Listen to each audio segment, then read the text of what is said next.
If you haven't been living under the rock, you'll know that the Nintendo Switch 2 is essentially getting carried by third-party games. Until Nintendo jumps in and does something, third-party games in the lineup are looking really good. Now, if you look at this right here, you can see that Jeff Grubb says that PlayStation Studios got Gran Turismo 7 running on Nintendo Switch 2. Now, I can't tell you how great this actually is, because this game honestly is really graphically intense, and to see it on Nintendo Switch 2 would be really cool. So honestly, I think that this is definitely a big win for that. And it makes you wonder and ask the question, what other third-party games are we going to be getting? Because honestly, we got a lot of games. We got a lot of games that honestly shouldn't be on Nintendo Switch 2, but here they are. Take a game like Cyberpunk 2077. There's modern computers with the best parts that still struggle to run this game. Now, of course, it's not the same as putting a 5090 against a Nintendo Switch 2. But it still is really cool that you can play this game at 1080p 30 FPS if you wanted to. You could put it in the dock, play it on the big screen, or you can take it out and bring it wherever you want. That's really where it brings the main draw to Nintendo. And so many games, so many other games like Resident Evil Requiem honestly works really great on the system. You have Final Fantasy that works great. We are set to get Indiana Jones, and Elden Ring is probably going to be fixed very soon. We also have games like Dustbloods coming out pretty soon, I would say. Most likely mid-2026, I would see this game come out. And we have a whole bunch of other games. Leaked games that are supposedly going to be coming, like Call of Duty, Forza Horizon, and other Xbox exclusive games. There's definitely some weird things going on there. But since Nintendo is actually handing out development kits, well, we could definitely see some of these games make a return or make their first debut on the system. So overall, that would definitely be the greatest thing. Because the last time we've seen a Call of Duty game on a Nintendo system was, I believe, the Wii, or was it on the 3DS or DS or something like that. But honestly, that was a pretty long time ago, so seeing these games return is honestly a really big thing because, hey, Nintendo fans can play their main Nintendo Switch games, and then they can also play third-party games if they want to. If you don't have another system like a PC, an Xbox, or PlayStation, a perfect way to play your alternative third-party games or your alternative games is just by picking up your Switch 2 and playing that. There's definitely a lot of other games. Now, of course, it is Pokemon Day tomorrow, so we should see a bunch of different games. Main Nintendo games, probably spin-off Pokemon games, or something else, which honestly would be cool to see.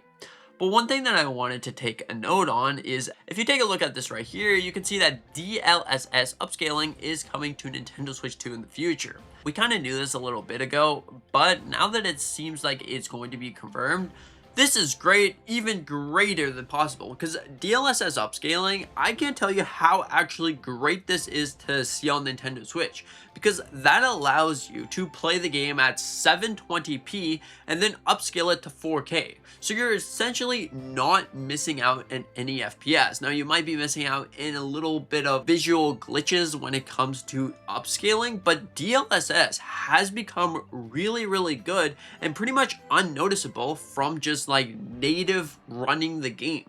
So honestly, your Nintendo Switch 2 games could soon probably like Cyberpunk. You could play that game essentially at 720p, but it would be upscaled to 4K, and maybe you can run it at 60 FPS. That's how good DLSS upscaling actually is. And this begs the question if we are actually going to be seeing something to do with ray tracing as well. Because along with DLSS upscaling, most of the time you get ray tracing with that. So ray tracing allows the game to look even more realistic, futuristic, and really great in many different ways. So honestly, these third-party games are really looking good.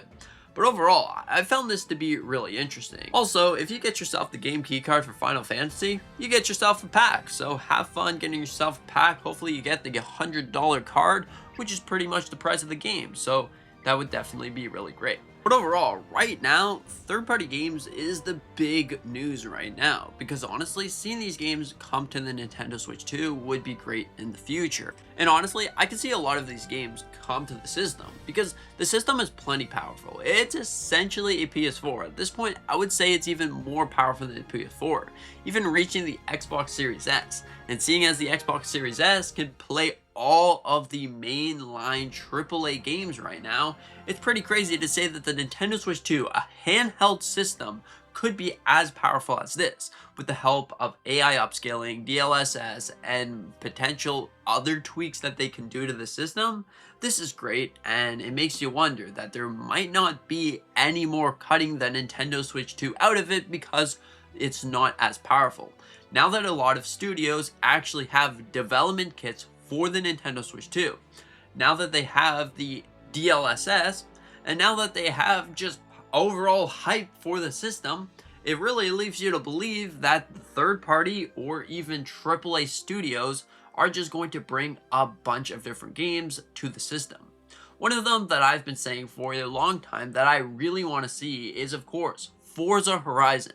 Forza Horizon is definitely a great game, and it is fun being able to play on the TV. But when was the last time that you were able to pick up a handheld and go play elsewhere? Now, of course, you can play on some of those PC handhelds, but it's not the same as just picking up from the dock and moving away from the TV. If you want to put it back in the TV, well, that's all you have to do. Drop it in the dock, and there you go. Surely you can do that with Steam, but I don't know. It definitely would be great on the Nintendo Switch 2 as well. But overall, let me know what you're most excited for Nintendo Switch 2. Are you excited for some of these third-party games? And let me know what your favorite AAA game of all time actually is. And thank you so much for watching. I hope we honestly see Skylanders. That would be a great game to see. Come on, Xbox, you got it. But anyways, hope you have a fantastic day. Consider to watch this video right here if you want to see everything we could see in the Pokemon Presents tomorrow. And consider to look at this video right here. You're probably going to like it. So anyways, thank you so much. See you in the next one.